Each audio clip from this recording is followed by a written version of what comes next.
Les vraies voix Sud Radio, 17h-20h, Philippe David, Cécile de Ménibus.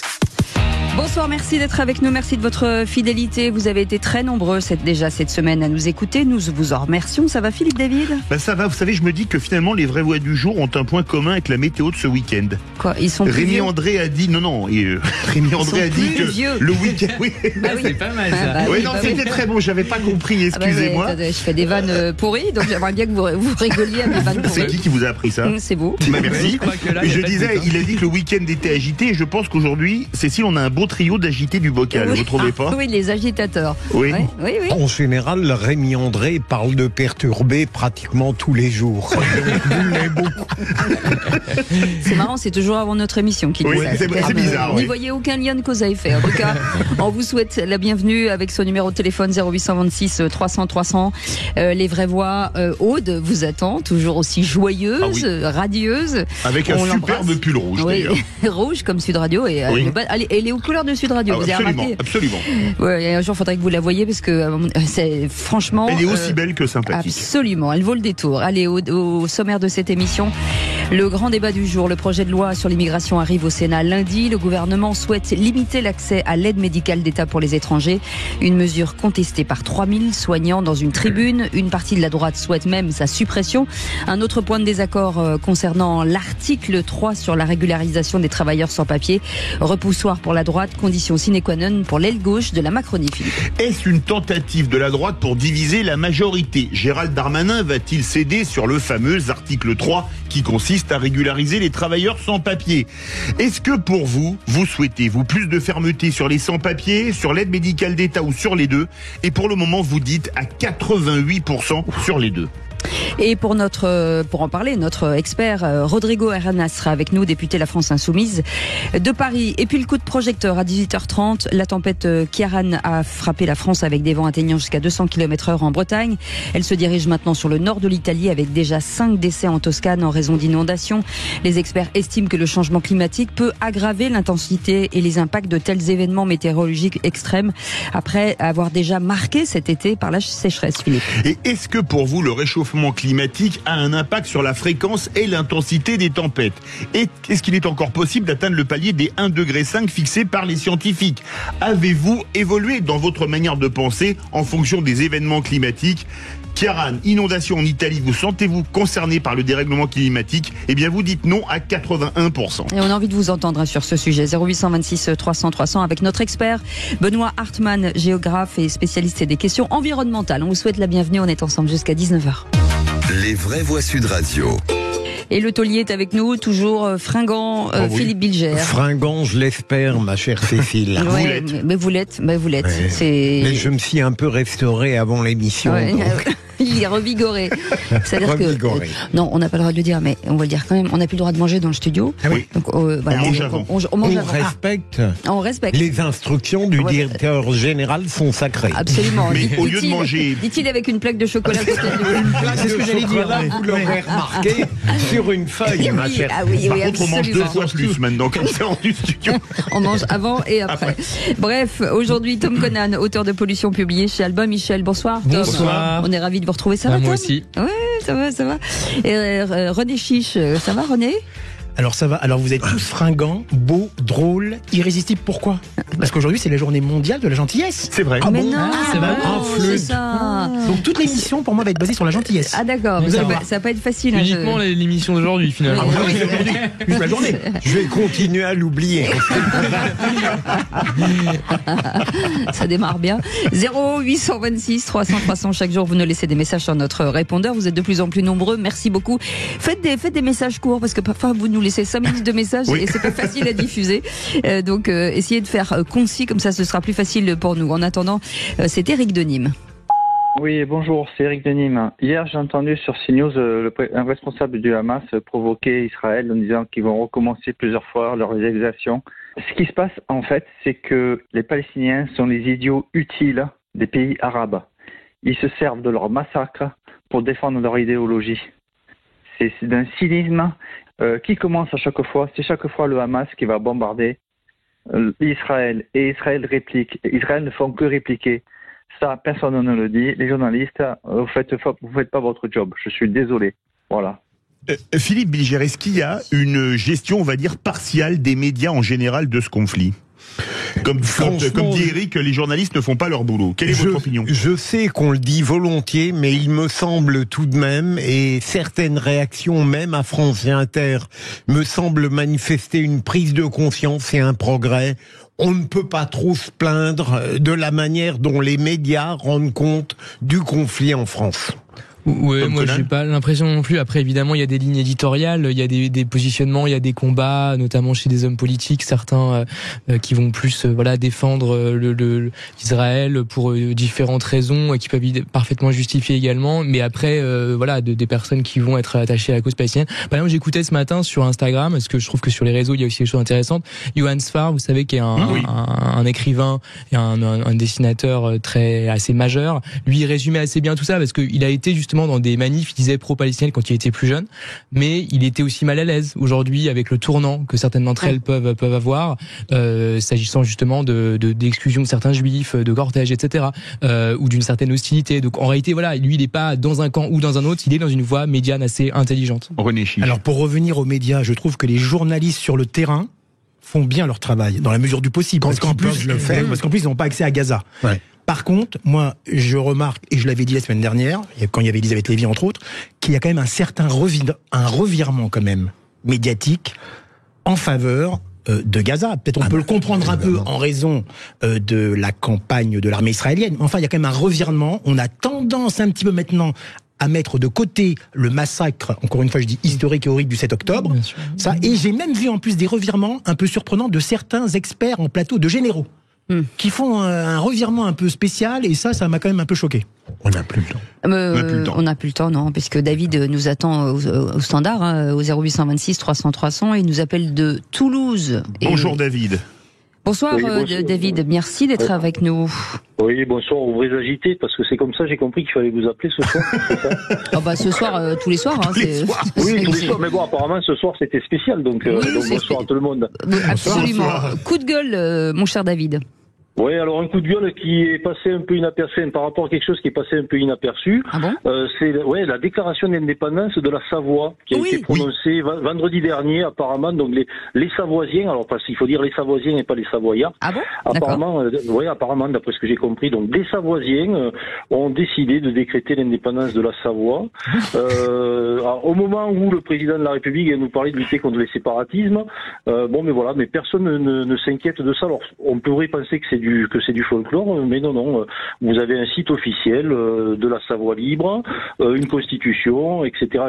Donc moi je m'étonne de ça, je m'étonne qu'à moitié, parce que de l'autre côté on a un président de la République qui nous a parlé de faire rentrer la Corse dans la constitution, donc le en même temps à chaque fois du président Macron, et donc moi je pousse un coup de gueule, parce qu'à l'heure actuelle, et là vous en parliez, où la France est en train de se morceler sur le conflit israélo-palestinien, il y a des cinglés qui en profitent pour décréter des indépendances. David, je tiens à rappeler qu'il y a 25 ans, aux élections régionales de la région Rhône-Alpes, c'était Rhône-Alpes et Auvergne-Rhône-Alpes à l'époque, il y avait déjà eu un élu indépendantiste savoisien qui faisait la majorité comme c'était à la proportionnelle. Philippe Bilger, j'ai lu le communiqué parce qu'on n'était pas au courant avant le coup de gueule de David. C'est vrai que c'était étonnant. Et c'est écrit que c'est la fin de 163 ans de colonisation française de la Savoie. C'est absolument surréaliste, non? Mais en fait, on pensait que la Corse et l'étrange attitude du gouvernement allaient entraîner des conséquences. On peut en rire.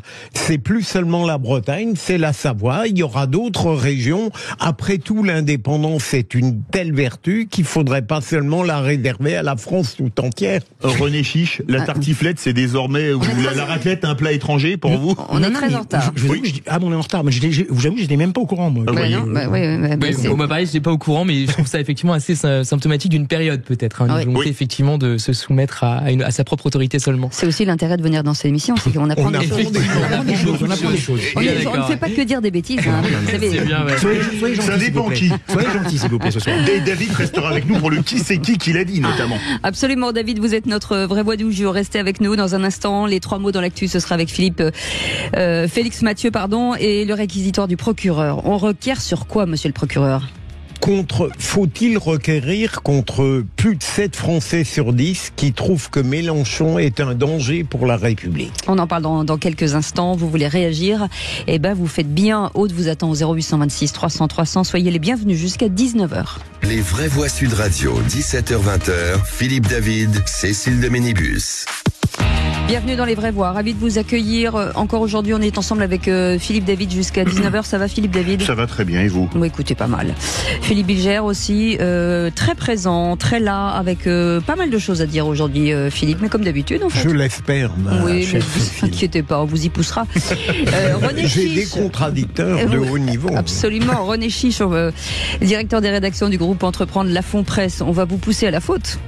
Pourquoi? C'est la journée de la gentillesse. Ah oui. Donc on va voir si vous êtes capable de rester dans votre je vais être très très gentil. couloir de nage. On va vous mettre en rogne pour voir. Déjà, j'ai commencé, j'ai dit de haut niveau, les deux.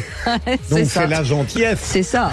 Il n'est pas très gentil, lui, par contre, ce soir. Tom Conan est avec nous, auteur de Pollution, publié chez Albin de Michel. Dans un instant, Félix Mathieu, les 3 mots dans l'actu. Bonsoir Félix. Bonsoir tout le monde. On parle de quoi? On va parler de l'ONG Médecins du Monde qui s'alarme sur la situation humanitaire à Gaza, de la tempête Kiaran qui a fait au moins 15 morts en Europe. Et puis d'Anne Hidalgo à Tahiti, ses opposants l'attaquent à distance. En 3 mots, ça donne charnier, catastrophe et vacances. Et tout de suite, le réquisitoire du procureur. Les vraies voix Sud Radio, le réquisitoire du procureur, Philippe Bilger. Et vous voulez requérir sur un sondage qui dit que Jean-Luc Mélenchon est un danger pour la République pour 7 sondés sur 10.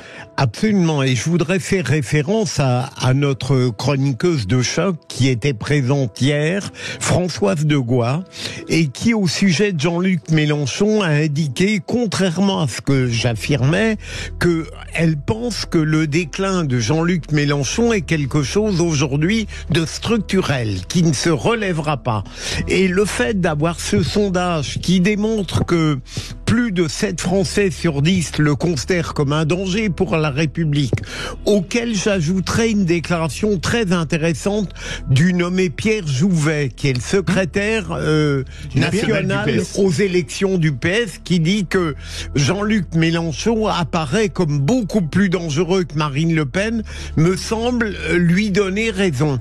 Et donc, peut-être en effet faut-il considérer que les derniers épisodes concernant Jean-Luc Mélenchon et LFI plus globalement ont durablement et structurellement altéré l'image de celui-ci dans l'opinion publique. Ce qui est sûr, c'est que la gauche doit se trouver un nouveau leader. Effectivement, il me semble que le fait qu'elle soit entièrement arrimée, on pourrait dire, à la figure de Jean-Luc Mélenchon, qui est extrêmement clivante et qui est contestable sur énormément de sujets, c'est très problématique. D'ailleurs, je comprends même pas que stratégiquement, ça soit toujours le cas. René Chiche. Ah bah, de toute façon, c'est un danger non seulement pour la République, mais c'est surtout un danger pour la gauche, parce qu'à mon avis, avec Mélenchon, la gauche n'aurait aucune chance de l'emporter. Merci beaucoup pour ce réquisitoire, Philippe Bilger. Tout de suite, les 3 mots dans l'actu avec Félix Mathieu. Les vraies voix Sud Radio. Et 3 mots, Félix Mathieu, qui sont charniers, catastrophe et vacances. La création d'un État palestinien, seul moyen d'assurer la sécurité d'Israël, estime le secrétaire d'État américain Anthony Blinken. De nouveau sur place, les frappes se poursuivent et Gaza se transforme en charnier à ciel ouvert, avertit l'ONG Médecins du Monde. La tempête Kiaran a fait au moins 15 morts en Europe, dont 2 en France, où un demi-million de foyers restent privés d'électricité aujourd'hui. Emmanuel Macron vient de promettre la reconnaissance de l'état de catastrophe naturelle. Et puis Anne Hidalgo profite d'un voyage officiel à Tahiti pour y rester 2 semaines de plus sans congé chez sa fille. On va pas mettre en place une police des vacances, s'agace l'un des fidèles de la maire de Paris. Les vraies voix Sud Radio. Israël a le droit et le devoir de se défendre pour éviter un nouveau 7 octobre. Le message du secrétaire d'État des États-Unis lors de sa 2e visite en Israël depuis ces attaques du Hamas. Le seul moyen d'assurer la sécurité d'Israël reste la création d'un État palestinien, ajoute cependant Anthony Blinken. Face à lui, le Premier ministre israélien Benjamin Netanyahou qui refuse toute idée de trêve humanitaire à Gaza pour le moment. Israël refuse une trêve temporaire qui n'inclurait pas la libération de nos otages. Israël ne permettra pas l'entrée de carburant à Gaza et s'oppose au transfert d'argent vers la bande. L'armée israélienne a mené de nouvelles frappes sur Gaza où elle poursuit aussi ses opérations terrestres. Sur place, la situation devient très critique et l'aide humanitaire demeure cruellement sous-dimensionnée, estime Jean-François Corti, médecin et vice-président de l'ONG Médecins du Monde. On a une estimation de 8000 à 9000 morts. Alors il y a des polémiques autour du fait est-ce que le Hamas manipule pas ces chiffres du Hamas. Mais moi je pense que au regard de la nature des bombardements utilisés sur une population aussi dense, les milliers de bombes qui sont tombées, cette mortalité probablement est sous-estimée. Elle ne comptabilise pas les morts qu'on ne va pas chercher sous les décombres, et c'est des centaines et des centaines de bâtiments qui ont été détruits, et elle ne comptabilise pas les morts à petit feu, à bas bruit, tous ces malades qui sont en train de mourir par manque d'insuline, par manque de traitement pour la thyroïde, par manque d'antibiotiques et d'antalgiques pour les enfants qui ont des bronchiolites, par manque d'accès à de l'eau potable. Une course-poursuite monstrueuse d'une mortalité qu'on n'arrive pas à stopper. On est en train de passer effectivement d'une situation de prison à ciel ouvert à une situation de charnier à ciel ouvert. Petit à petit, c'est dramatique et il faut arrêter cet engrenage infernal. Jean-François Corti de Médecins du Monde au micro d'Alexis Poulain sur Sud Radio. Les bureaux gazaouis de l'agence France Presse ont été endommagés dans les frappes israéliennes, tout comme l'Institut français de Gaza. La France réclame des explications à Israël pour ces frappes. Pendant ce temps, dans son discours tant redouté, le chef du Hezbollah libanais s'en est vivement pris aux États-Unis. Les États-Unis responsables selon lui de cette guerre à Gaza. Il ajoute la perspective d'une guerre totale et réaliste. Nous sommes prêts à faire face à la flotte des États-Unis. La menace donc du Hezbollah libanais. Philippe Bilger, cette menace de Nasrallah, le chef du Hezbollah, c'est l'ouverture d'un deuxième front comme le Hezbollah est surtout présent au Liban, au sud Liban? En tout cas, on peut le craindre et j'ai appris, sur une autre radio à midi, ce que j'ignorais, c'est que le Hezbollah est très bien pourvu du point de vue armement, du point de vue marine et qu'il peut créer des dégâts irréversibles. C'est ce que disait Cécile, juste un mot. La grande différence aujourd'hui, c'est qu'on a eu une barbarie ponctuelle le 7 octobre et on a le sentiment d'une riposte qui dure. C'est ce qui crée un peu le basculement que vous évoquez. René Chiche. Oui, alors une riposte qui dure, mais il faut voir aussi quelles sont les conditions de cette riposte. Il ne faut quand même pas oublier que le Hamas, tout son état-major, tous ses combattants, entre guillemets, pour moi, sont littéralement planqués dans les hôpitaux, dans les mosquées, dans les écoles, dans plein d'administrations, et ils se servent aussi, il ne faut pas oublier, et ça c'est une vérité, des civils comme bouclier humain. Israël est en état de défense, est en état de guerre. Lorsqu'il y a une guerre, c'est pas un acte terroriste là ce que fait Israël, c'est une guerre de défense. Lorsqu'il y a une guerre de défense, et l'histoire nous l'a montré, il y a des dommages malheureusement collatéraux qu'Israël, je connais un peu la situation, ne souhaite pas. Israël n'est pas une armée d'assassins et de terroristes. En France, ça aurait été la même chose. Si en une journée, il y avait eu 15 000 morts en France, je pense que l'armée française, s'il y avait des terroristes qui seraient à la frontière à Nice ou je ne sais où, vous voyez, eh bien, je pense que l'armée française aurait très vivement réagi aussi. On avance. C'est vrai, mais après, la guerre, comme aujourd'hui, est asymétrique, largement asymétrique, et c'est quand même tout le problème. Effectivement, la riposte est tout à fait justifiée en elle-même, mais aujourd'hui, elle prend des proportions telles que ça peut aggraver le conflit avec le troisième front, comme on l'a dit, avec le Hezbollah. Le deuxième mot, Emmanuel Macron promet l'état de catastrophe naturelle et de calamité agricole partout où ce sera possible. Oui, le but, faciliter les indemnisations par les assurances. Déclaration du chef de l'État depuis le Finistère, où il est venu aussi féliciter les sapeurs-pompiers. Je veux particulièrement vous remercier pour la mobilisation dans les heures les plus denses, parce qu'il y a eu beaucoup de courage aussi. Vous avez dosé évidemment le risque, vous avez bien fait, mais il a fallu tout de suite déblayer des accès routiers et autres, et tout ça a été fait avec beaucoup de cohésion. La tempête Ciarán a fait au moins 15 morts en Europe, dont 2 en France, 5 en Italie avec ces inondations. En France, un demi-million de foyers restent privés d'électricité aujourd'hui. Le chef de l'État mise sur un rétablissement du réseau, un rétablissement total pour lundi. En tout cas, c'est ce qu'espère Emmanuel Macron. Et on en vient au troisième mot, vacances, celle de la maire de Paris, Anne Hidalgo, à Tahiti. Un regroupement familial aux frais du contribuable. C'est peste un responsable de l'opposition municipale, car initialement, et oui, la maire de Paris était partie à Tahiti avec une délégation officielle pour visiter les infrastructures olympiques des épreuves de surf à Tahiti. Sauf que, passé cette mission, Anne Hidalgo en a profité pour passer 2 semaines avec sa fille installée là-bas. Et ça, eh bien, ça ne passe pas chez ses opposants, avec la montée notamment des actes antisémites dans sa ville. Elle aurait dû abréger son séjour, s'agace un opposant dans les colonnes du Parisien aujourd'hui en France. Polémique ridicule, répond son ancien adjoint communiste au logement, le désormais sénateur de Paris, Yann Brossat. Je trouve qu'on fait vraiment une polémique de tout et qu'en l'occurrence, on remplit une baignoire avec une bulle de savon. De quoi s'agit-il? D'abord, il y a eu un voyage officiel dans le cadre de la visite de structures olympiques, et puis ensuite elle a pris quelques jours de congé. Elle a le droit à moins que dans ce pays il y ait désormais une police des vacances. En l'occurrence, elle avait une partie de ce voyage qui était un congé, et elle a le droit de prendre des congés. Et une équipe municipale, le premier adjoint Emmanuel Grégoire est là, et tous les adjoints continuent à travailler. Mais je suis très heureux de constater que la maire de Paris manque à l'opposition municipale, qui manifestement n'arrive pas à passer 3 semaines sans elle. Yann Brossat, sénateur PCF de Paris, ancien adjoint au logement d'Anne Hidalgo, micro de Stéphanie Demureux ce matin sur Sud Radio. Une petite réflexion. Personnellement, je suis assez d'accord avec ce que dit Yann Brossat. Enfin, à un moment donné, là, je pense qu'on va quand même vraiment chercher la petite bête. Non, mais je sais bien. Vous allez dire que l'opposition surfe sur la vague, comme elle allait respecter le spot de surf. C'est vrai que si ça avait été un maire de droite, sans doute la gauche aurait fait la même critique. Donc moi, je ne trouve pas. Je trouve qu'il est très dangereux de partir 3 semaines, alors que l'administration de Paris est en vacances sans veste. Oui, moi, je suis d'accord avec Philippe. C'est quand même la durée quand même trop longue. Et aussi le voyage. Il y a une moitié voyage officiel pour les Jeux et un peu journée de la gentillesse. Ah oui, c'est vrai. N'oubliez pas Anne bronze bien là-bas, Anne. Allez, vous restez avec nous dans un instant dans le grand débat du jour. Le projet de loi immigration sera examiné lundi au Sénat. Au cœur des débats, l'article 3 sur la régularisation des travailleurs sans papier, la suppression de l'aide médicale universelle. Avec cette question du jour, loi immigration, souhaitez-vous plus de fermeté? Est-ce que c'est pour les sans-papiers? Est-ce que c'est sur l'aide médicale d'État ou aucun des deux? Pour l'instant, vous nous dites, vous nous dites les deux, surtout à 89%. Rodrigo Arenas est avec nous, député de la France Insoumise de Paris. Bonsoir, merci d'être avec nous. Petite question, juste avant notre petite pause. Est-ce qu'on peut imaginer un consensus un jour sur ce sujet de l'immigration? Moi, je pense que oui, surtout pour les prochaines générations, mais ça se travaille à l'école. C'est-à-dire ce qu'on enseigne aux enfants à l'école aujourd'hui va évidemment construire la façon dont ils vont interagir avec les autres enfants. Et j'espère qu'à l'avenir, ils verront ce rapport à eux, ce rapport aux autres et ce rapport au monde autrement que ce à quoi nous avons été éduqués nous-mêmes et qui amène l'immigration aujourd'hui. On en parle dans un instant. 0826 300 300. Vous pouvez bien entendu commenter. On vous attend au standard. À tout de suite. Les vraies voix Sud Radio, 17h-20h. Philippe David, Cécile de Ménibus.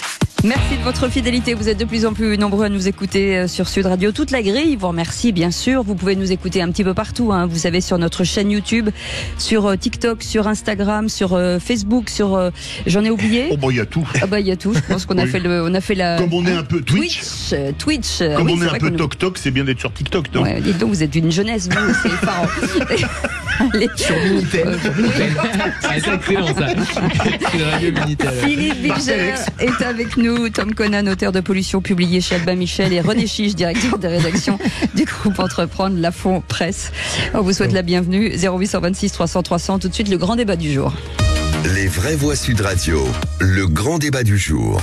La régularisation des travailleurs sans papier, c'est du bon sens. L'article 3 qui consiste à régulariser pas tous les travailleurs clandestins, une petite partie. Toute personne qui présente un risque pour notre pays puisse être expulsée. Ce que je crains, c'est qu'effectivement, on ait des gens qui utilisent un conflit qui est dramatique pour chercher à réhabiller cette loi immigration et en faire en réalité une loi de ségrégation. L'aide médicale d'État, qui est un dispositif généreux, qui a été totalement dévoyé et dont le coût a explosé en 20 ans. Il faut la restreindre vers une aide d'urgence. Voilà. Et le projet de loi de l'immigration arrive donc au Sénat. Lundi, le gouvernement souhaite limiter l'accès à l'aide médicale d'État pour les étrangers, une mesure contestée par 3000 soignants dans une tribune. Une partie de la droite souhaite même sa suppression. Un autre point de désaccord concerne l'article 3 sur la régularisation des travailleurs sans papier. Repoussoir pour la droite, condition sine qua non pour l'aile gauche de la Macronie, Philippe. Est-ce une tentative de la droite de diviser la majorité? Est-ce que Gérald Darmanin va céder sur l'article 3? Est-ce que quelque part, ça va pas être je te donne ceci et tu me donnes cela, c'est-à-dire je lâche sur la régularisation des sans-papiers, mais par contre j'annule l'aide médicale d'État ou vice-versa? D'ailleurs, vous, qu'en pensez-vous? Souhaitez-vous plus de fermeté sur les sans-papiers, l'aide médicale d'État ou les deux? Et vous faites un score brejnevien en disant à 89% les deux. Et notre invité pour en parler, Rodrigo Arenas, est avec nous, député de la France Insoumise de Paris. Merci d'être avec nous. Philippe Bilger, cette effectivement loi qui revient assez souvent et pourtant c'est toujours un peu compliqué à gérer. D'abord, je suis très heureux de retrouver monsieur le député Arenas, notre cher Rodrigo. Qui était vraie voix d'ailleurs. Avec lequel j'ai eu parfois maille à partir. Je devinais qu'il était de gauche.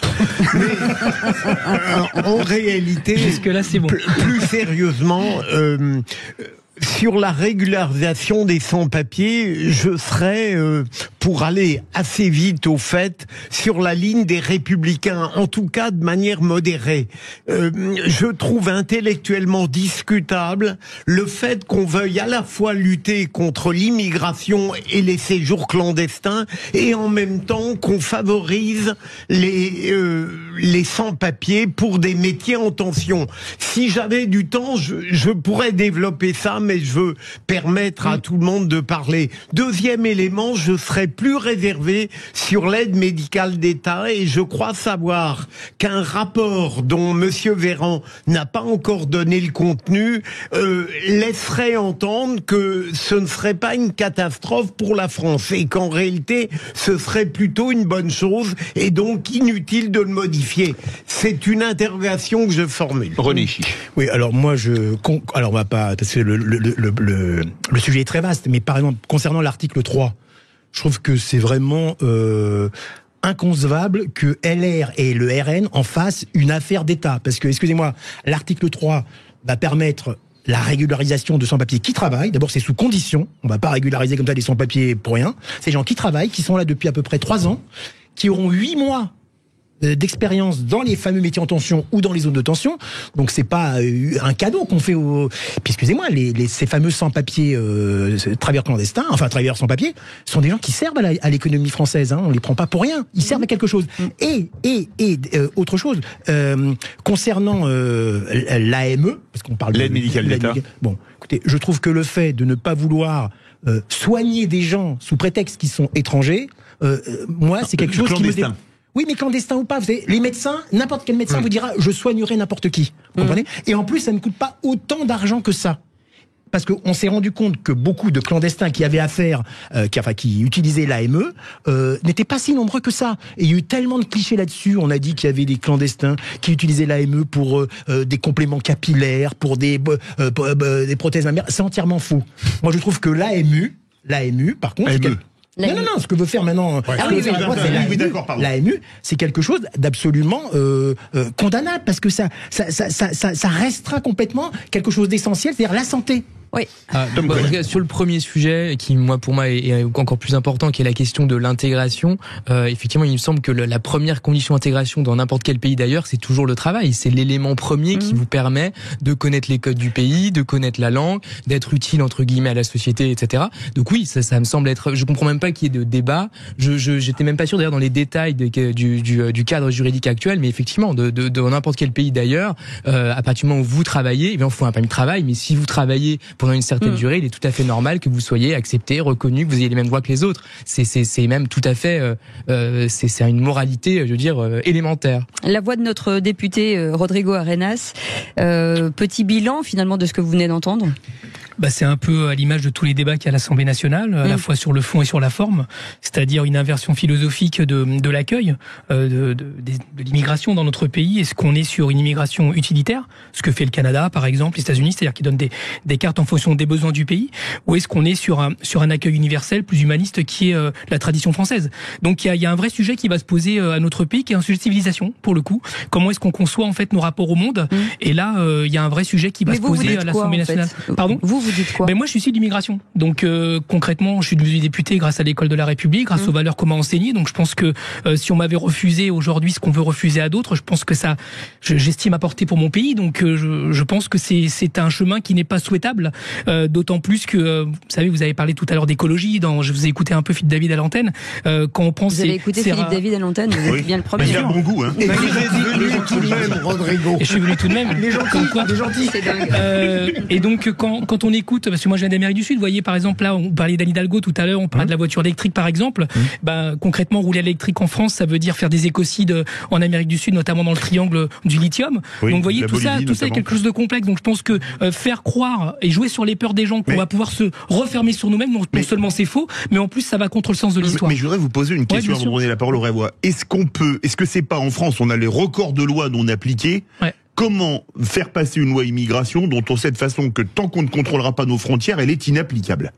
Alors c'est pas qu'une question qu'aux frontières. D'abord parce que les frontières sont poreuses, c'est bien connu depuis que l'histoire de l'humanité. Mais surtout, enfin moi, si vous allez dans vos restaurants, vous poussez la porte et vous allez voir qui travaille dans les cuisines. Donc tout ça en fait est excusez-moi, c'est un débat de faux cul en fait. D'ailleurs tous ceux qui à l'Assemblée nationale font mine de s'énerver, de s'agacer, sont les premiers consommateurs de l'immigration qui aujourd'hui travaillent et de façon peut-être clandestine d'un point de vue droit, mais de façon tout à fait officielle du point de vue des cotisations. Et ça on oublie souvent de le dire. René Chiche veut réagir. Il saute dans tous les sens. Réagir. D'abord, c'est la journée de la pour être député, monsieur Chiche. Je ne serai pas long comme d'habitude, ne vous inquiétez pas. Il fait la circulation. Non, je veux dire, d'abord, il y a une hypocrisie sur cet article 3.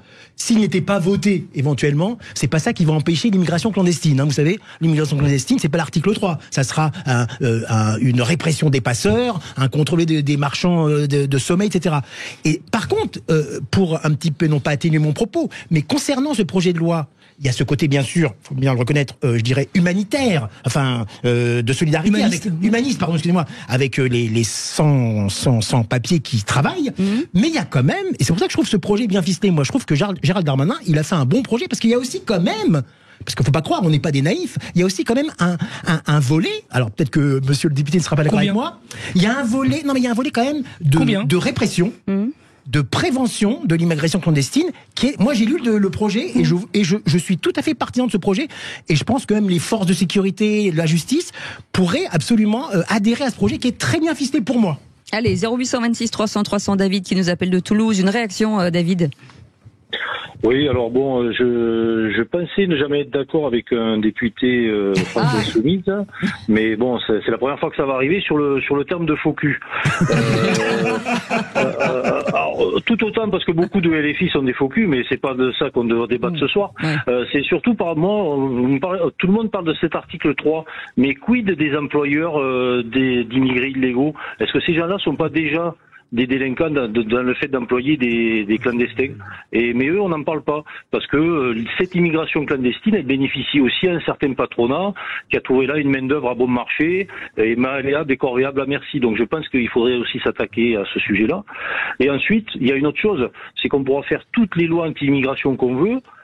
Tant qu'on n'aura pas réglé le problème de l'immigration au niveau européen, rien ne changera. Donc, Monsieur Ciotti qui veut un référendum sur l'immigration, Monsieur Bardella, Madame Le Pen, etc. Tant qu'on ne reverra pas nos politiques vis-à-vis de l'Union européenne et vis-à-vis de l'immigration, rien ne se fera. C'est un coup d'épée dans l'eau. Oui. Une fois de plus. Une vraie remarque de David. Pourquoi pas sanctionner les patrons? Parce que vous prenez des sans-papiers malléables et corvéables à merci, vous leur faites 60 heures, vous payez pas les heures sup, ils peuvent pas se plaindre, et une fois qu'ils sont régularisés, vous les virez et vous prenez d'autres sans-papiers. Est-ce qu'il faudrait pas sanctionner les employeurs voyous? En fait, ça c'est le travail de la police de faire son travail. Moi, je pense qu'ils n'ont pas assez de moyens pour le faire, très clairement. S'ils sont tellement employés dans des choses au quotidien qu'aujourd'hui ils n'ont pas les moyens de faire ça. En plus, vous savez, la police, quand je dis, c'est pas simplement les gens qui sont sur le terrain, c'est aussi tous les contrôleurs du travail qui sont pas en nombre suffisant. Et ça, c'est un problème plus structurel. J'ai envie de vous dire que c'est volontaire. Après, vous allez dire que je suis au complotiste, c'est pas le cas. C'est que c'est comme ça que ça fonctionne le business. Il vient d'avoir une grève de sans-papiers là. Si vous n'avez pas tous ces gens-là aujourd'hui, vous n'avez pas de Jeux Olympiques. C'est ça la réalité du monde. Donc à un moment donné, on est dans un truc où, quand je vous dis de focus, c'est aussi ça, c'est que tout le monde fait semblant que ça n'existe pas, mais ça existe. Et je vais vous dire, moi quand j'écoute notamment les propositions de Marine Le Pen sur ce sujet-là, parce que c'est ça dont on est en train de parler, quand elle dit il faut aider là-bas, vous savez, quand on aide là-bas, on va faire venir les gens. Parce qu'en fait, la vraie migration, elle est intra-régionale. Les gens qui émigrent loin, c'est les gens qui ont plus d'argent, c'est les gens qui sont les mieux formés, et c'est ceux qui peuvent aller le plus loin possible. Donc plus vous allez aider les pays là-bas, et moi je le souhaite, et bien plus les gens vont venir, parce que c'est comme ça que fonctionne l'immigration. Et ceux qui viennent en France, excusez-moi de le dire comme ça, j'étais à l'école comme vous, c'est précisément ceux avec qui la France a des relations culturelles depuis très longtemps. Donc dire que ça va pas être le cas, non seulement c'est mentir aux gens, et en plus c'est pas efficace. Donc voilà, on est dans un monde dans lequel vous avez des guerres, où la France a pris partie prenante de façon très très offensive. Je peux pas vous parler de la Libye, de la Syrie, etc. Et je vais vous dire très tranquillement, en Europe, la France, elle a pas pris sa part. Donc je veux bien qu'on dise, en faisant appel à Rocard, qu'on veut se donner une caution de gauche, on peut pas dire que la misère du monde. Mais encore faut-il prendre toute sa part. La deuxième partie a du sens et la France n'a pas pris sa part. En tout cas, par rapport à l'Allemagne, on est loin derrière. Philippe Bilger veut réagir. Est-ce que, monsieur le député, est-ce que vous admettez qu'il puisse y avoir, pour un État, des limites à l'humanisme? Bien sûr. Et lesquelles? Mais les limites à l'humanisme, c'est simplement la capacité d'accueillir des gens. Mais aujourd'hui, vous savez très bien que la France, elle est en capacité d'accueillir plus que ce qu'elle accueille. La limite, elle est dans le racisme.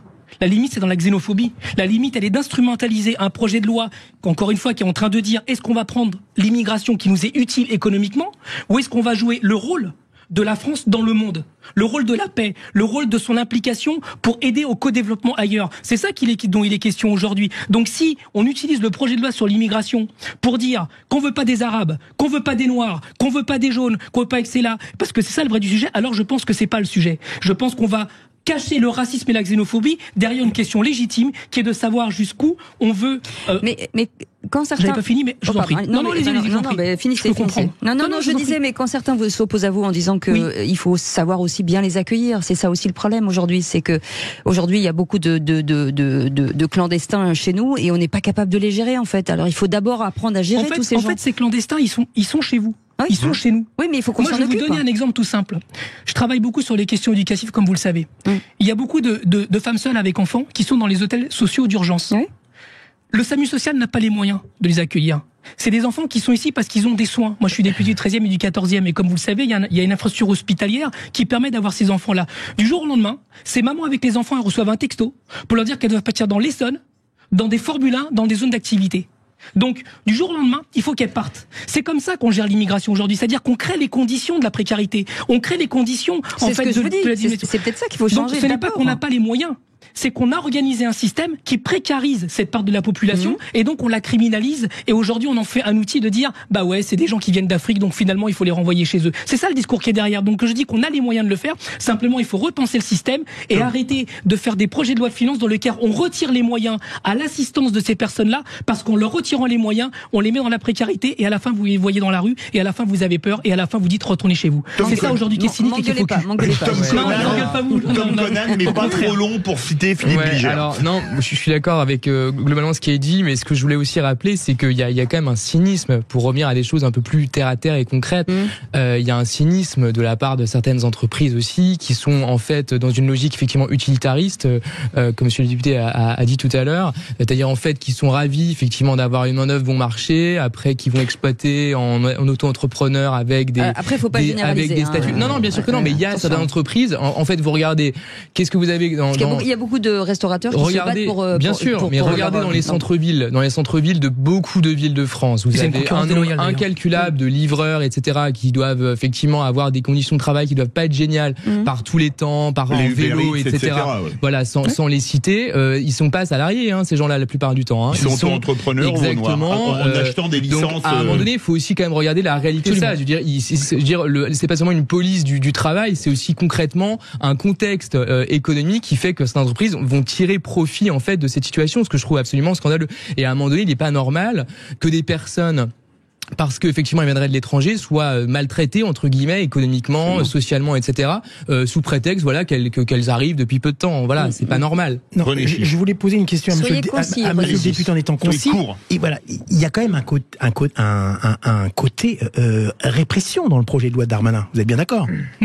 Est-ce que vous êtes d'accord avec ce projet ou pas? Quelle répression vous parlez? Parce il y a beaucoup de conditions qui sont mises. Il y a beaucoup de conditions qui sont mises pour justement l'entrée de l'immigration. Il y a plein de choses, même pour des mineurs maintenant, etc. Il y a beaucoup. Je ne sais pas si vous avez lu le projet. Bon, j'essaie de faire mon travail consciencieusement. En tout cas, j'espère. C'est pas tous les jours facile. J'ai oublié d'être gentil. Excusez-moi. Non, allez-y. Il y a pas de problème. Moi, ce que je trouve bien dans ce projet Darmanin, c'est qu'il y a parce qu'on parle que du travail, etc. Oui, mais je voulais savoir si Monsieur le député LFI était d'accord avec ce côté du contrôle de l'immigration qui est quand même très important pour les Français aujourd'hui. En 40 secondes. Mais en fait, on ne peut pas laisser dire ici et laisser croire qu'il n'y a pas de contrôle sur l'immigration en France. L'immigration en France est extrêmement contrôlée, ici et là-bas. Parce qu'il y a aussi une immigration légale qui existe dans notre pays. Heureusement, il y a les ambassades qui font leur travail.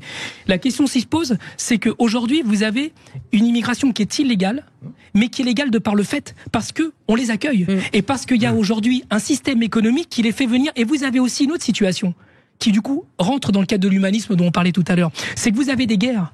Et les gens qui viennent, ils viennent pas forcément parce qu'ils veulent travailler. Ils fuient parce qu'ils veulent pas mourir, ou parce qu'ils veulent subvenir à leurs besoins de leur famille. Donc c'est cette dimension-là qui enorgueillissait la France, et je pense que si nous allons sur un rapport d'utilité, de faire venir seulement les gens qui nous sont utiles, nous allons perdre ce rapport de la France au monde, et à ce moment-là, nous allons quelque part nous déshumaniser. C'est ce que je ne souhaite pas. Merci beaucoup Rodrigo Arenas, député de la France Insoumise de Paris. Ben, pour la peine, vous savez quoi, on va vous garder dans le... Qui c'est qui l'a dit? Mais il est trop bon. Non, attendez. Surtout Bilger vise le grand chelem cette semaine. Impossible. Non, moi je suis nul à ça. Je contextualise, c'est-à-dire que dans un instant, pendant 5 minutes, vous pourrez être désagréable, menteur, mauvais joueur et tricheur. Comme ça, tout le monde est content. Ça pourrait lui donner vous avez une drôle d'image de la politique. Voler n'est pas du tout une manif danger. Restez avec nous, le quiz de l'actu dans un instant. À tout de suite. Les vraies voix Sud Radio, 17h-20h, Philippe David, Cécile de Ménibus. Je le dis à chaque fois dans les vraies voix, mais c'est maintenant que tout se passe. Ah oui, le moment le plus important depuis France-Argentine 2022. Ah bah ça, je peux vous dire que là, personne... arrêtez-vous si vous êtes en voiture, faites-moi plaisir. Voilà. Fermez vos ordinateurs, parce qu'il va se passer un truc de dingue. Pas de gentillesse, là. Bah, c'est le quiz de l'actu. Les vraies voix Sud Radio, le quiz de l'actu. Alors nous avons gardé Rodrigo Arenas avec nous. David de Toulouse est notre vraie voix du jour. David, je vous rappelle que c'est vous qui répondez en premier à la question. Si vous n'avez pas la bonne réponse, c'est les fous là en face de nous qui pourront prendre en tout cas le lead comme on dit. Alors David, vous qui venez d'une ville de rugby, vous pouvez leur rentrer dedans à la Elisabeth, hein. D'accord. mais justement, je vais le faire à l'africaine, à l'Afrique du Sud, c'est que on va faire en dessous de la ceinture aujourd'hui. Mais dis donc, mais ça changera pas beaucoup d'habitude. Oui, c'est vrai qu'avec Philippe Bilger, ça changera pas beaucoup. Il y en a qui n'en ont pas. Alors, ça chauffe aujourd'hui. Écoutez bien, David, qui c'est qui l'a dit au sujet du voyage d'Anne Hidalgo à Tahiti? C'est un voyage officiel, puis elle a pris des congés, elle en a le droit, à moins qu'il y ait une police des vacances. Aucune raison d'en faire une polémique. Qui a dit ça alors? Ouais, Langocha. Alors là, tout sans cœur. Non, franchement. En même temps. René Chiche, on ne commence pas à tricher. Mais j'ai dit Non. Vous avez beaucoup trop parlé avant. Non, c'est partout. Mais il y avait l'anti-sèche, on a entendu Yann Brossa tout à l'heure. Philippe Bilger, le chou. C'est vous qui avez dit Philippe Bilger. Mais elle a raison, Cécile. Elle ne triche jamais. Qui c'est qui l'a dit sur la loi immigration? Entre le délinquant et la nounou, vous choisissez la nounou, moi aussi. David. Bordella. Darmanin. Bonne réponse de René Chiche. Je vais les exploser ce soir. Quelle attitude gentille. Voilà. Attention. Alors là, il n'est pas français. Bon. Qui c'est qui l'a dit? Les sanctions occidentales permettent d'éviter la prolifération des punaises de lit en Russie. Poutine. Bonne réponse de David. Vladimir Poutine. Il est bon, David. Incroyable. Il est bon. Qui c'est qui Cette phrase est dingue. Elle est dingue, oui. C'est incroyable. Il permet à René de pas gagner. Oui. Qui c'est qui l'a dit sur le maintien d'Éric Dupond-Moretti à son poste pendant son procès? Je cite: les élus ont les mêmes droits que les autres. Tant qu'ils ne sont pas condamnés, ils sont innocents. David. Il est bon, lui, hein? Ah oui. Bon, Langocha. Véran. Bonne réponse de René Chiche. On se calme un peu. Mais franchement, c'est du porte-parole. Est-ce qu'on peut lui couper le micro? Ça, c'est pour les auditeurs qui regardent. Attention. Est-ce qu'on peut avoir un alerte enlèvement pour Rodrigo ou un truc comme ça? Il a disparu. Tom Conan aussi, il a disparu. Je suis pas très loin. Plus de son, plus d'image. Allez, ça va très bien. Allez, on y va. Qui c'est qui l'a dit, les amis? Je ne pense pas que la France soit prête à mettre à l'Élysée quelqu'un qui est immigré. Garrido. Bonne réponse de David de Toulouse. Et c'est pareil, hein, vous avez pas reconnu Bompard la dernière fois. Là, vous avez pas. C'est vrai. Mais j'avais reconnu les autres, mais il a été plus rapide que moi, monsieur Chiche. Plus agressif, je sais pas comment le dire. C'est un fou, c'est un malade, c'est un mania de la presse, c'est un malade. C'est virulent aujourd'hui. Qui c'est qui l'a dit au sujet du vote de la loi immigration? Il n'y a aucune négociation avec le Rassemblement national. David. Ciotti. Non. Il est ministre. Il est ministre. Il est ministre. Il est ministre. Darmanin, non. Le maire. Non. Ça pourrait être Véran. Non, son nom porte. C'est une ville aussi. Une ville où il y a d'un excellent vin, enfin d'excellents vins. Bordeaux. Attends. Mais là, tu mets un débat avec la Bourgogne et Bordeaux, c'est terrible ce que tu viens de dire là. Mais non. Non, Corbière répond encore au ministère. Il est ministre, Corbière. David, pensez aux hospices dans la grande vadrouille. Beaune. Trop tard. Sur le fil. Sur le fil. Oh là là, vous aimez d'une mansuétude avec Philippe Bilger. Excusez-moi, madame. Vous pouvez co-animer avec ce monsieur. Alors, vous lui donnez le point, là. René Chiche, je peux vous mettre au coin si Non, mais c'est scandaleux.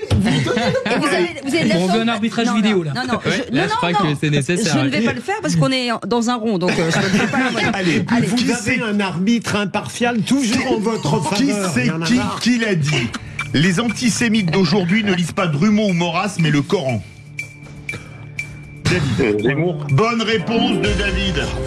Éric Zemmour, effectivement. Alors les Il points. a de la concurrence. 3 points pour David, 3 points pour René Chiche, 2 points pour Philippe. Enfin non, parce qu'il fallait enlever un point à René Chiche, vous l'aviez donné à Philippe Bilger. Donc 3 points pour David, 2 points pour René, 2 points pour Philippe, et c'est donc David qui a gagné. Non, il y a contestation. Vous en prendrez C'est moi qui vous remercie. Je vais surtout porter plainte contre Sud Radio. Oui, c'est ça. Allez, vous savez quoi? Il y a la police là devant moi. Allez-y, allez porter plainte. Restez avec nous dans 10 minutes le tour de table avec Philippe. On parle de quoi, Philippe de Bilger? On parle de la directrice de France Inter qui, pour une fois, est quelqu'un de bien. Tom Conan. On vous entend pas. On parle d'intelligence artificielle et d'Elon Musk. Avec vous, René Chiche. Un truc léger, Claude Lelouch, un réalisateur symphonique. Oh, c'est beau. On va chanter. On fait une petite pause. Merci de votre fidélité. 0826 300 300. À tout de suite. Les vraies voix Sud Radio, 17h-20h, Philippe David, Cécile de Ménibus. Quel plaisir de vous avoir tous les jours avec nous. 0826 300 300, ce numéro de téléphone que vous devez absolument composer au moins une fois par jour. Et si c'est chez nous, c'est bien. Les collègues vont apprécier. Oh bah quoi, on peut se faire un peu de bon, on peut concurrence. chambrer un peu, oui. Oh oui, ça va, ils ont de l'humour. De toute façon, ils dorment, Master. Philippe Bilger est avec nous, président de l'Institut de la Parole. René Chiche, directeur des rédactions du groupe Entreprendre la Fond Presse. Et Tom Conan, auteur de Pollution, publié chez Albin Michel. Tom, on en est où du deuxième tome, j'allais dire, du deuxième livre? Le troisième. Le troisième. Alors, le troisième, il est écrit depuis belle lurette, figurez-vous, mais il sort pas tout de suite, il sort dans quelques mois. Mais les délais, on discutait d'ailleurs en off tout à l'heure avec René, dans le milieu éditorial, sont très très longs, donc faut attendre, faut être patient. Je connais le sujet. Vous en aurez la primeur, évidemment. C'est les magouilles dans les jeux radio. C'était pas ça, effectivement. Allez, bienvenue à tout de suite, le top clip de Félix Mathieu. Les vraies voix Sud Radio, c'est le top clip. Bonsoir Félix Mathieu. Emmanuel Macron a été pris à partie au sujet du climat lors de son déplacement dans le Finistère. Oui, il était venu pour constater les dégâts après la tempête Kiaran. Nouveau bain de foule et nouvelle scène de prise à partie, cette fois avec un jeune tendance écologiste. Extrait. Merci pour le futur que vous nous proposez. Bonjour. Avec votre inaction climatique que vous nous proposez. Ne dites pas des choses excessives. L'avenir que vous nous offrez, merci à vous. Non, vous n'êtes pas juste de dire ça. Bah si. Vous êtes venu comment? Je suis à Pougasset, s'il vous plaît. Je suis venu en avion. Ouais, merci de prendre l'avion. Mais oui, mais merci pour mon futur, pour mes enfants. Et on continuera, et vos enfants continueront de prendre l'avion. D'ailleurs, ce qu'on fait, c'est la transition pour aller vers un carburant durable. Une croissance verte. Mais bien sûr. Non, ça n'existe pas la croissance verte, s'il vous plaît. Ah, mais mon pauvre, j'espère qu'il y aura de la croissance, parce que s'il n'y a pas de croissance, on ne peut pas payer les retraites, l'hôpital. S'il n'y a pas de croissance, on ne pourra pas vous payer l'éducation nationale. On peut consommer moins. Oui, mais dans la transition, il y a plus de sobriété, d'innovation. Sinon. Mais non, je trouve que vous avez beaucoup de certitude à votre âge. Il y a un très gros travail de planification qui a été fait. Allez sur le site du secrétariat général pour la planification écologique. Allez voir et lisez, et puis vous me direz après. Voilà, scène ici captée en direct par BFM TV. Kiaran fait toujours partie des sujets les plus commentés ce soir. Et autre sujet très commenté, le discours du chef du Hezbollah. Il a parlé beaucoup, vraiment beaucoup, pour ne pas dire grand-chose, résume Noémie Alouya de Factuel et ex de I24 News. Une vraie pipelette, dit-elle, avant de nous résumer. Il n'a cessé d'exalter les foules sur le monstre de l'antitétionnisme, mais il a bien insisté sur le fait que ni le Hezbollah ni l'Iran n'avaient aidé dans le pogrom du 7 octobre. Israël, dit-elle, peut dire merci aux 2 porte-avions américains, ça a foutu les chocottes à ses ennemis. Voilà, vous pouvez retourner sous votre douche pour résumer. Un peu lapidaire, on a aussi Julien Drey qui ajoute la vérité brute que révèle le discours du dirigeant du Hezbollah, c'est que le Hamas a sacrifié des milliers de vies palestiniennes pour un échec total. Le peuple palestinien doit, s'il veut avoir un avenir, se débarrasser d'eux, selon Julien Drey. Et moi, je vais pousser un coup de gueule sur une affaire dont on ne parle pas assez à mon goût. L'imam de la mosquée de Beaucaire, dans le Gard, a été condamné hier pour apologie du terrorisme et provocation à la haine ou à la violence en lien avec le conflit israélo-palestinien à 8 mois de prison avec sursis. Pourquoi ? Il était poursuivi pour avoir publié le 12 octobre sur son profil Facebook des paroles attribuées à Mahomet, et je les cite: « Vous combattrez les juifs et aurez le dessus sur eux, de sorte que la pierre dira aux musulmans, voici un juif caché derrière moi, viens le tuer ». L'imam a également été interdit d'exercer pendant 1 an et condamné à une peine d'inéligibilité d'1 an.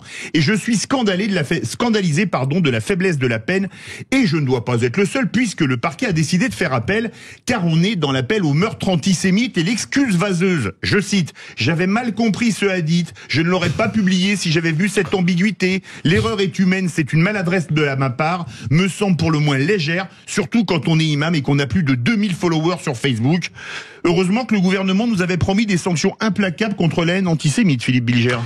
Oui, en même temps, cet imam utilise une excuse qui est beaucoup utilisée, notamment par des sportifs ou des footballeurs, mais ça n'est pas complètement absurde si nous avions la certitude d'exécution de la peine cohérente, parce que cet imam restera en France, ça fait pas un pli, et que bientôt il recommencera à sortir ses propos haineux. Alors, on pourrait dire, dans ce cas-là, il aura davantage, il aura la révocation des 8 mois, plus autre chose. Si nous avions un système cohérent, mais la simple formulation que je donne à l'instant montre à quel point j'en doute. René Chiche.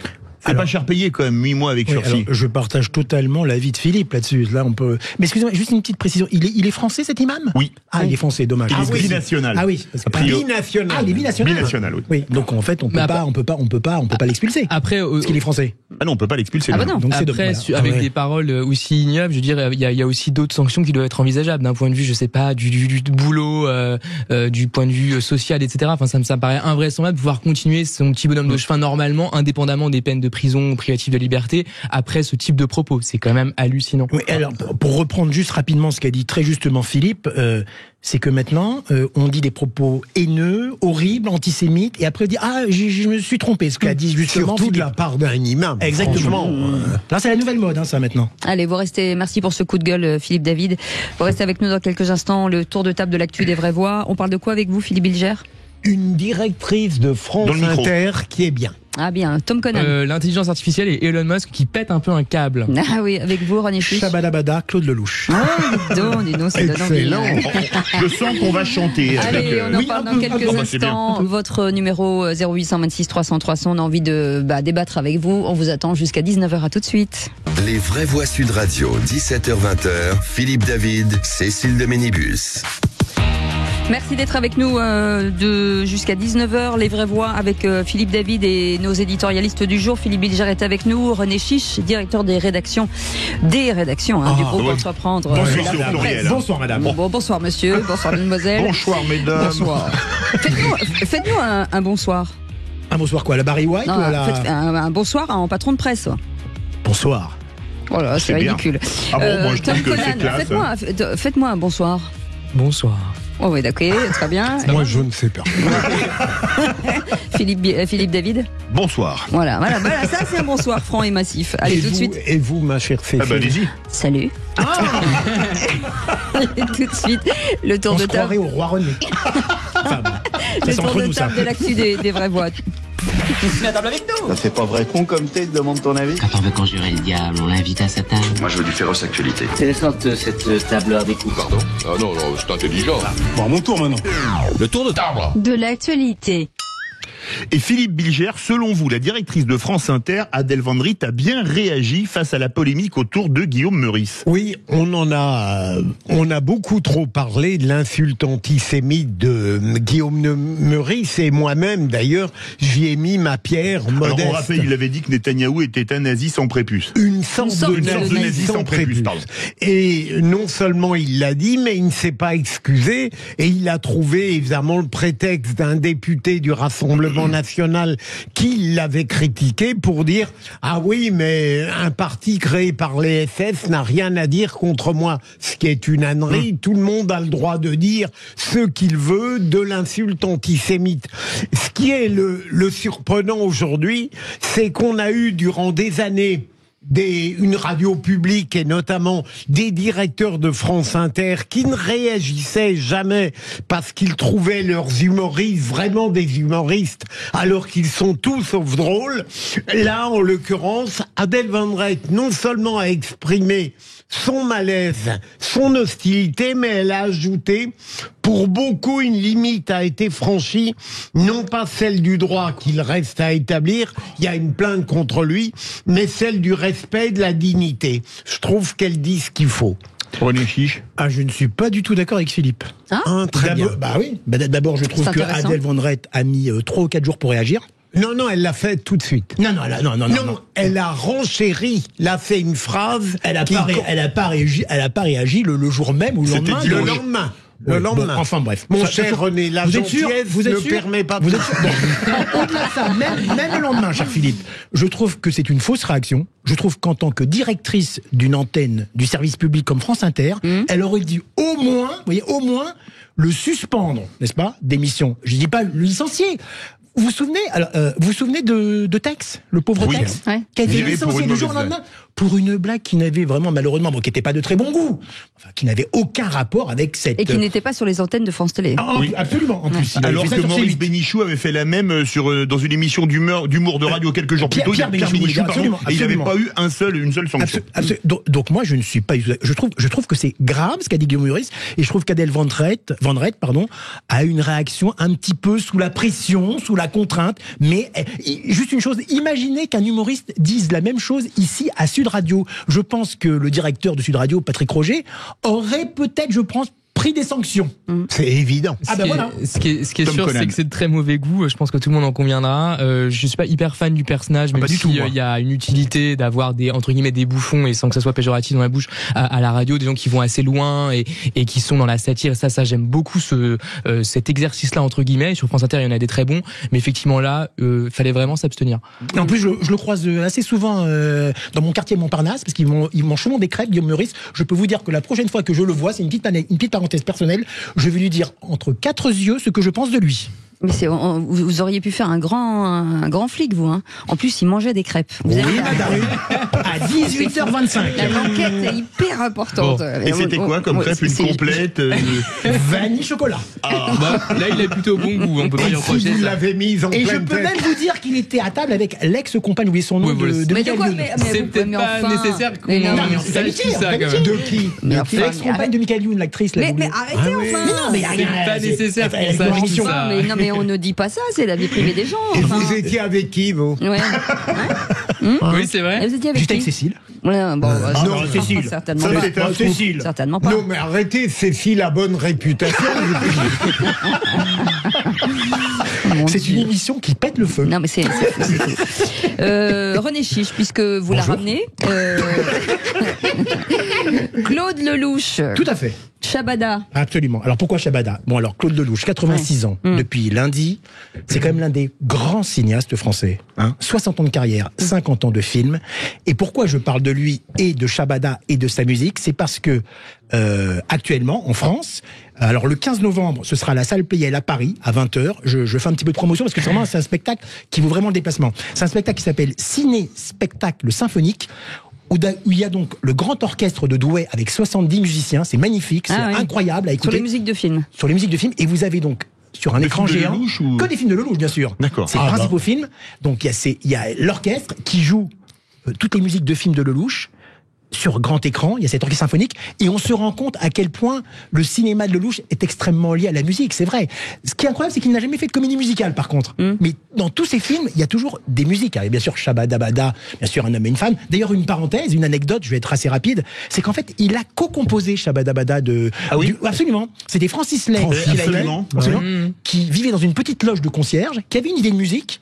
Je fais une petite parenthèse, et qui a demandé à Lelouch de venir le voir, et ils ont composé, figurez-vous, ensemble, bon, avec un peu plus de Francis Lay quand même, mais enfin, ils ont composé ensemble, sous une couette, dans le petit lit de Francis Lay, parce que la pièce était insonorisée, donc ils ont composé ensemble la musique. Mais en fait, non, mais ce soir, vous les outé. Non, mais je fais... C'est fou, toutes ces infos. Aujourd'hui, je fais une anecdote un peu légère, j'ai parlé un peu de choses graves les dernières semaines. Et donc, non, mais je conseille ce spectacle, le 15 novembre, salle Pleyel, le 3 décembre à Lille. C'est un spectacle magnifique. Parce qu'en plus, Lelouch, c'est un des grands noms. Hein. C'est un des 3 grands Claude du cinéma français. Avec Claude Berry, Claude Sauté. Avant, il y avait Claude Autant-Lara aussi. Mais c'est quand même l'un des 3 grands Claude du cinéma français. Qu'on aime ou qu'on n'aime pas. Qu'on aime ou qu'on n'aime pas ce film. Madame Claude. C'est 50 films. Il va faire prochainement. Il termine son 51e film, finalement, avec Cadmerade. Et la musique, cette fois-ci, est de Ibrahim Malouf. Philippe Bilger, pouvez nous chanter chez Madame Ada? Je n'irai pas, hein, en tout cas, parce que j'ai toujours trouvé ce cinéaste très surfait. Ah non, notamment Un homme et une femme. Je l'ai vu pour la première fois il y a 3 ans. Attention. Mais c'est insipide. Non, mais pas du tout, Philippe. Vous ne connaissez pas l'œuvre de Claude Lelouch. Il y a tellement de grands films. Vous avez vu Le Bon et les méchants? Itinéraire d'un enfant gâté. Itinéraire d'un enfant gâté. Vous voir un couple se balader sur une plage, vous avez vu Un homme qui me plaît. Vous avez vu Vivre pour vivre. Vous avez vu Les Misérables. Vous avez vu Itinéraire d'un enfant gâté comme Cécile. Vous avez vu La Bonne Année. Attendez. 50 films. Alors bien sûr, sur 50 films, on peut faire que des chefs-d'œuvre ou des grands films. Mais en tous les cas, l'essentiel, ce n'est pas ça, parce que j'ai vu que vous voulez ruiner ma chronique. Je persiste à dire qu'il faut aller voir ce spectacle spectacle symphonique. Claude Lelouch, le grand orchestre de Douai, 70 musiciens. Ce soir, ils seront au Havre. Le 15, ils seront à Salle Pleyel. À 20h en plus, c'est 2 heures. Est-ce qu'on peut avoir une camomille pour Monsieur Vous serez tout seul dans votre couette. Non, et je vous y amènerai. Mais c'est vous êtes le producteur de cet événement? Mais pas du tout, c'est un coup de cœur. Moi j'aime bien le cinéma de Lelouch, effectivement. J'irai voir donc ces 4000 danseurs et ces 5000 cracheurs de feu lors du spectacle. Mais non, c'est du cinéma d'auteur, c'est sûr. Mais c'est fin, c'est sûr que c'est pas le genre de film qui relève du divertissement pur, mais c'est vraiment du cinéma français au sens dans le bon sens du terme. C'est l'un des rares cinéastes français stars. On dit Lelouch, Besson, il y en a pas beaucoup comme ça tout ça auquel et puis surtout c'est quelqu'un qui travaille comme un artisan en fait. C'est ça qui est assez beau aujourd'hui. Effectivement, les productions de ce type-là sont plus trop envisageables maintenant. La démarche commerciale est beaucoup plus assumée. Il tient lui-même la caméra. Voilà. Donc le 15 novembre, Salle Pleyel. Et le 3 décembre, la couette. Mais il est déchaîné. Non, Philippe Bilger, Cécile, c'est pas possible. Comme tous les vendredis, Philippe. Je sais pas. Est-ce qu'il vous a fait changer d'avis, Philippe Bilger? Pas du tout. Ça l'a même énervé. Non, Philippe Bilger, il est plus Max Pécasse comme réalisateur. Moi, pas du tout. Je suis Scorsese. Non, lui, non, mais je sais, lui, c'est plutôt Marc Dorcel. Moi, je suis Kubrick plutôt. Ça va? Kubrick, c'est meilleur. Ça va, 18h30, on peut. Vous restez avec nous dans un instant, la suite. Donc, vous connaissez quelqu'un en plus de Marc Dorcel. Dans quelques instants, on parlera de quoi avec vous? De l'intelligence artificielle et d'Elon Musk qui prédit qu'on va arrêter de travailler. Peut-être bonne nouvelle. En tout cas, nous, on restera ici. 0826 300 300, on reste ensemble jusqu'à 19h. Bienvenue, c'est les vraies voix Sud Radio. Les vraies voix Sud Radio, 17h-20h, Philippe David, Cécile de Ménibus. Et si vous avez raté des choses, vous inquiétez pas, tout sera bien entendu diffusé sur notre compte Twitter, un petit peu partout. Philippe Bilger est avec nous. René Chiche, directeur des rédactions du groupe. Chiche, madame. Oui, et alors je dis pas Cécile d'Omnibus, moi. Qu'est-ce que j'ai dit? Donc j'ai dit René Chiche. René est tatillon ce soir. Hein. Mais qu'est-ce qu'il a? Vous prenez des substances bizarres? Pas du tout, madame. Non, vous devriez. Si, je vais vous dire lesquelles. Il a bu une camomille avant de rentrer en studio. Ah oui, il est fou, c'est un malade. Donc, vous voyez l'effet que lui fait une camomille. S'il prend un tilleul après, là. Je recommence parce que monsieur va me gronder sinon. René Chiche, directeur des rédactions du groupe Entreprendre La Fond Presse. Excellent. Ça va? Ok, très bien. Et Tom Codan, auteur de Pollution, publié chez Albin Michel. Voilà, ça c'est fait. Tom, justement, grâce à l'intelligence artificielle, nous n'aurons visiblement, selon Elon Musk, plus besoin de travailler. Voilà, alors c'est effectivement la suite d'une rencontre qu'il y a eu avec Rishi Sunak, qui est le Premier ministre anglais, donc entre deux, il y a quelques jours. Là, ça a été diffusé ensuite sur Twitter, donc X désormais. Donc discussion assez intéressante, mais improbable quand même dans les conclusions. Donc Elon Musk qui nous explique finalement que dans pas très longtemps, on arrivera dans une ère d'abondance. Moi, j'avais cru qu'il y avait une crise économique et une troisième guerre mondiale qui s'amorçait, mais il semblerait que non. L'ère d'abondance, et finalement demain, donc le travail sera assuré entièrement par des robots et par l'intelligence artificielle, ce qui effectivement peut à la rigueur se concevoir si on pousse l'idée que tout pourra être automatisé un jour. Mais ce qu'il explique, c'est que dans le même temps, au lieu de décrire une famine généralisée, un manque de moyens, une pauvreté, etc., il prédit au contraire un revenu universel de haut niveau et le fait que finalement plus personne sera contraint de travailler, entre guillemets, il y aura de l'abondance, des ressources nécessaires pour tout le monde. Donc moi ça m'a paru quand même assez improbable. Et finalement il explique même que donc les gens qui continueront à travailler donc à l'avenir quand l'intelligence artificielle aura tout remplacé, le feront finalement pour leur plaisir personnel, pour leur agrément. Alors effectivement j'ai l'impression l'impression qu'il décrit le mode de vie des milliardaires d'une certaine façon. Une fois qu'effectivement qu'on a 10 millions d'euros de côté, là, oui, potentiellement, on peut s'adonner à je sais pas, à des collections de timbres ou de pierres rares, sans aucun objectif de profit. Mais pour le commun des mortels, ça me semble un peu compliqué. J'ai l'impression qu'au contraire, il y a plutôt un contexte, c'est de raréfaction des ressources, de creusement des inégalités, de crise économique, des conflits, etc. Donc c'est assez étonnant. Mais il ajoute quand même, alors c'est peut-être une petite limite pour ceux qui connaissent Terminator 2 et compagnie, que il y a quand même une angoisse dans tout ça, c'est que les robots humanoïdes, vous savez, donc ces robots qui ressemblent un peu à des hommes, demain pourraient ne plus être pour cette journée de la gentillesse aussi amicaux qu'ils le sont aujourd'hui, donc potentiellement pourraient, je sais pas, nous péter un peu au visage, voire même anéantir la population. Ah oui, donc, ça commence pour bien. Rester sérieux, Elon Musk, c'est quelqu'un d'atypique, de fulgurant, qui peut sembler délirant sur certains plans, mais il a annoncé des choses qu'il a réalisées. Alors je ne dis pas, Tom, que bien sûr, cette société idéale va se réaliser, mais j'ai pas envie de tourner en dérision tout ce que dit cet homme tellement singulier et qui parfois voit juste. Mais disons que le point quand même, c'est qu'actuellement, si on prend par exemple une analyse de Goldman Sachs, il y a 500 à 600 millions d'emplois qui vont être supprimés là dans les prochains mois, les prochaines années avec l'intelligence artificielle. Donc je suis pas certain que ça soit vraiment synonyme avec une ère d'abondance. Justement, le patron de presse, l'intelligence artificielle, est-ce que c'est un problème pour demain ? Moi, oui, je suis plutôt opposé à l'intelligence artificielle. Franchement, quand je vois que certains font des articles avec ça, moi, je trouve que c'est le fondement même du métier de journaliste qui est complètement ébranlé, vous voyez. Alors bon, Elon Musk, effectivement, comme disait Philippe, moi non plus, je veux pas trop me moquer de lui, même s'il est parfois dans des délires, à mon avis, mais c'est quand même quelqu'un qui travaille sur l'avenir, qui essaye d'expérimenter des choses. Donc maintenant, effectivement, est-ce qu'on peut... Je vais rebondir sur ce que vous avez dit. Moi, j'ai quelqu'un qui m'a fait une démonstration avec ChatGPT dernière version. Il lui dit, fais-moi un article sur le prix de l'immobilier sur la Costa Brava. En 2 minutes, il avait un article complet. Quelques secondes.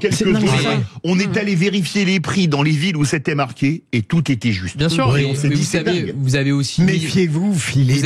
Tout de même, l'intelligence artificielle. Et vous savez, elle a des chances.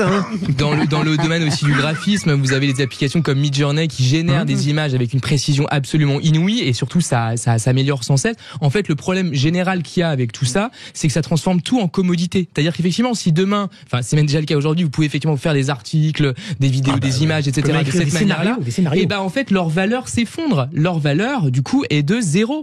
Et donc demain, le travail effectivement qu'il faut aujourd'hui, je sais pas, par des graphistes, des journalistes, des vidéastes, ce que vous voulez, même des acteurs, puisque vous savez que leur visage peut ensuite reconstruit par l'intelligence artificielle. Il y a aujourd'hui des gros problèmes, vous savez, à Hollywood, parce que des acteurs ont peur justement qu'on leur donne un petit droit d'auteur, et puis après, on pourra faire des films ad vitam aeternam avec le visage reconstruit en intelligence artificielle. Et aussi également hier, vous avez peut-être vu une chanson des Beatles, donc ça c'était intéressant, qui a été reconstruite avec l'intelligence artificielle. Sauf que le problème, c'est que demain, si vous faites ça, ça devient une commodité. C'est pour ça que par exemple les labels de musique aujourd'hui s'en inquiètent et ont été très très opposés à tout ça, alors que les moyens techniques permettent de faire des chansons automatiquement, parce que justement ça transforme demain Taylor Swift, Rihanna, David Guetta en une commodité. Donc finalement en plus rien. C'est un peu quand même le sens de l'existence. Où est le problème ? Nous on a des intelligences artificielles avec Philippe David. Oui, ça c'est vrai. Mais vous avez des humanoïdes sympas. Parce qu'on peut, on a les commodités. Oui, voilà, exactement. Allez, merci beaucoup Tom Conan. Vous restez avec nous dans un instant. La tempête Ciaran qui a atteint le nord de l'Italie a provoqué d'importantes inondations. C'est le coup de projecteur de Sud Radio dans un instant. Et vous sentez-vous concerné par le dérèglement climatique ? Pour l'instant, vous dites non à plus de 80%. Benoît Hartmann est avec nous, géographe, spécialiste des questions environnementales. Bonsoir, merci d'être avec nous. Bonsoir. Bonsoir. Est-ce qu'on peut encore être climato-sceptique aujourd'hui avec ce qui se passe pour le climat ? Alors, avec ce qui se passe tout autour de nous, déjà, ça nous aide à être moins climato-sceptiques. Et si on fait confiance dans la science, non, on peut plus être climato-sceptique. Malheureusement, les preuves s'accumulent et on a plein de témoignages qui font qu'on peut plus douter du fait que, oui, c'est malheureusement nous qui sommes responsables du réchauffement climatique tel qu'on le subit. On en parle dans quelques instants. 0826 300 300. Vous voulez réagir ? Vous êtes les bienvenus. À tout de suite. C'est les vraies voix Sud Radio. Les vraies voix Sud Radio, 17h-20h, Philippe David, Cécile de Ménibus. Vous avez demandé Philippe Bilger, ça tombe bien, il est là. Top Conan, vous l'avez demandé aussi, auteur de Pollution publié chez Albin Michel, il est là aussi. Et René Chiche, que vous n'avez pas demandé, mais bon, vous l'a mis quand même. C'est son hologramme. Présent. Il s'accroche un peu. Vous en vouliez pas, on l'a mis. De toute façon, on avait que ça en stock ce soir, directeur de rédaction. Elle est gentille, elle. Elle est gentille, la Cécile. Oh, ça va. On sait accueillir nos invités. Oui, chez moi, je vois ça. Elle aurait pu dire pire. Elle se contient, c'est la journée de la gentillesse. Ma chère Cécile. Bien sûr, René Chiche, on est très content de vous avoir. Allez, tout de suite, le coup de projecteur des vraies voix. Les vraies voix Sud Radio, le coup de projecteur des vraies voix. Et la tempête Ciarán qui a frappé la France avec des vents atteignant jusqu'à 200 km/h en Bretagne. Elle se dirige maintenant vers le nord de l'Italie avec déjà 5 décès en Toscane en raison d'inondations. Les experts estiment que le changement climatique peut aggraver l'intensité et les impacts de tels événements météorologiques extrêmes après avoir marqué, on vous le rappelle, cet été, une énorme sécheresse. Et est-ce que pour vous, le réchauffement climatique a réellement un impact sur la fréquence et l'intensité des tempêtes comme celle qu'on vit depuis quelques jours? Est-il encore possible d'atteindre le palier des 1,5 degrés fixé par les scientifiques? Est-ce que vous pensez qu'avec Ciarán, les inondations en Italie, vous vous sentez plus concerné par le dérèglement climatique? Eh bien, vous dites non à 80%. Et on va en parler avec Benoît Hartmann qui est avec nous, géographe, spécialiste des questions environnementales. Bonsoir, merci d'être avec nous en direct sur Sud Radio. Bonsoir. Avant de revenir vers vous, Philippe Bilger, un tour de table de nos vraies voix. Aujourd'hui, c'est difficile de nier qu'il y a un changement climatique. Oui, mais en même temps, rappelez-vous, il y a quelque temps, on envisageait même de manière scandaleuse, de mon point de vue, de faire une infraction à l'encontre de la parole qui viendrait discuter la réalité du climat dont vous venez de parler. Et comme notre géographe lui-même est certain qu'il y a un changement climatique, qu'il a une origine humaine, j'aimerais, si vous le permettez, lui demander, est-ce qu'on est persuadé que ce changement a une origine humaine, et est-ce que dans le passé, il n'y a pas eu des phénomènes climatiques qui laissent penser que ceux d'aujourd'hui ne sont pas aussi originaux qu'on le dit? On répondra à cette question juste. Oui, moi, je comprends pas que ce genre de débat ait encore lieu. Moi, après tout, je suis pas du tout pour criminaliser cette parole. Effectivement, bien sûr, créer des lois pour interdire aux gens de s'exprimer, c'est totalement aberrant. Non, mais oui, il me semble que là, à un moment donné, moi, j'étais pas du tout un spécialiste de ces questions, mais il y a quelques années, il y avait justement, je participais, il y a sur Sud Radio justement une émission qui était un peu axée sur les vraies voix environnement, justement. Oui. J'avais beaucoup travaillé sur ces questions-là pendant plusieurs mois. Et oui, à un moment donné, sans être devenu un spécialiste pour autant, je pense qu'il y a plus vraiment de débat. Aujourd'hui, en revanche, le débat, c'est sur comment on met en œuvre des politiques. Il y a des politiques plus ou moins adaptées qui peuvent être mises en œuvre. Moi, par exemple, je suis. Non, mais il y a deux débats. Il y a de dire on y croit ou on n'y croit pas. Et est-ce qu'on se sent concerné, ce qui est le oui, le bien cas sûr, mais concerné complètement. Oui. Il me semble que oui. À un moment donné, je suis pas du tout catastrophiste. Je supporte pas le discours catastrophiste, comme ça dire voilà, on peut tous crever, faut plus faire d'enfants, faut arrêter de prendre l'avion, c'est à un moment donné, je veux dire, on fait ce qu'on peut. Moi, j'essaie de circuler à vélo parce que je peux, mais il y a plein de gens qui sont contraints pour aller au boulot, etc. Et même pour l'avion, souvent, c'est également souvent une contrainte. Donc, faut limiter à son échelle. Après, faut des politiques ambitieuses, mais qui soient pas non plus policières. Oui, alors je suis pas non plus un spécialiste, mais pour répondre à la question, est-ce qu'on est concerné en fait, on est concerné selon la région où on vit. Et franchement, il y a eu un sondage qui était paru il y a quelques mois. C'est-à-dire qu'en fait, c'était surtout trois régions où les gens se sentaient vraiment concernés. D'abord, la région PACA, avec tout ce qui est chaleur ou incendie, exactement. Et il y avait aussi la région Nord, Grand Est, à cause de la pluie, des inondations, du froid. Et c'est dans ces départements, dans ces régions, que les gens se sentaient la météo est extrême. Voilà, que les gens se sentaient vraiment concernés. C'est vrai que, alors maintenant, si on doit répondre personnellement à ce qu'on se sent concerné, je vous avoue en tout égoïsme que je me sens pas vraiment concerné, moi, en pur parisien, par les changements climatiques. Vous voyez, je le dis ouvertement. Maintenant, on n'est pas à l'abri. On n'est pas à l'abri d'un événement climatique aussi à Paris. Je termine là-dessus. C'est pas pour parler de moi, mais il y a 3-4 semaines. Il y a 3-4 semaines. Vous l'avez beaucoup fait. Non, mais il y a 3-4 semaines, j'étais aux États-Unis, à New York, et 3 jours avant mon départ, il y avait ces énormes inondations à New York. Et donc j'étais un peu impliqué parce que j'ai failli annuler mon voyage, parce que même les aéroports se fermaient. Donc c'est vrai qu'on peut se poser des questions quand même. Il y a quand même quelque chose. Maintenant, peut-être que le climatologue va nous dire exactement ce que disait si justement Philippe. On va lui poser la question si on peut en placer une déjà. Exactement. Excusez-moi de vous l'avoir dérangé. Bonsoir. Benoît Hartmann, c'est vrai que ces épisodes climatiques plutôt poussés à leur paroxysme sont de plus en plus présents chez nous et rapprochés dans le temps. Oui, comme prévu malheureusement. Hein. Ça fait à peu près 15 ans que le GIEC nous prévient que ces événements vont être de plus en plus intenses et de plus en plus fréquents et avoir des impacts de plus en plus importants, et ça se vérifie. Par ailleurs, on est dans des zones côtières, on observe la remontée du niveau marin dont on est tout à fait capable d'expliquer scientifiquement l'origine. Hein. En gros, 50% de la remontée du niveau marin, c'est la fonte des glaciers, et 50%, c'est parce que quelque chose qui est chaud et prend plus de place que quelque chose qui est froid. En gros, les matériaux chauds se dilatent. Comme les océans se réchauffent, ils prennent plus de place. Vous comprenez bien que 1 centimètre d'augmentation depuis 50, 80 ans, ça semble pas grand-chose, 1 centimètre, sauf qu'un centimètre plus une tempête, plus une onde de marée, ça donne Xynthia, ou ce qu'on a pu voir hier, qui heureusement a été moins grave, mais des événements auxquels on n'a jamais eu à faire face, auxquels on ne sait pas faire face, et qui vont fatalement être de plus en plus fréquents, puisque la hausse du niveau marin, ça ne va pas diminuer. Alors, pour répondre à la question de Philippe Bilger, est-ce que c'est vraiment la main humaine, entre guillemets, ou effectivement c'est des choses qui... D'abord, et la deuxième question, est-ce qu'on a déjà vécu ces moments-là par le passé ? Alors, c'est vraiment la main humaine, parce qu'on a un historique assez bien fait des changements climatiques sur la planète, et jamais le climat n'a changé à ce rythme-là sans origine claire. Les seules fois où il a fait aussi chaud sur notre planète, ou vers ce vers quoi on se dirige, pour tout vous dire, il y avait une forêt tropicale sur l'Antarctique qui consommait ce carbone et qui était en train de stocker ce carbone qui était en trop dans l'atmosphère, et qui faisait qu'on avait une grosse planète qui était très tropicale. Mais la dernière fois que c'est arrivé, c'est parce qu'il y avait eu des éruptions massives de volcans qui depuis se sont calmés, parce que notre planète s'est en partie refroidie. Donc la seule fois où historiquement c'est arrivé, c'est le travail de beaucoup de volcans qui n'existent plus. Nous faisons pire, plus vite, avec des effets plus puissants et sensibles à une échelle de temps qui n'est pas géologique. Comprenez que l'on mesure des effets sur 100 ans, sur 150 ans. C'est pas des temps géologiques, ça, c'est des temps humains, et ça veut dire qu'on arrive à détraquer le climat à un rythme où ça n'est jamais arrivé. C'est l'âge de René Chiche, 0826 300 300.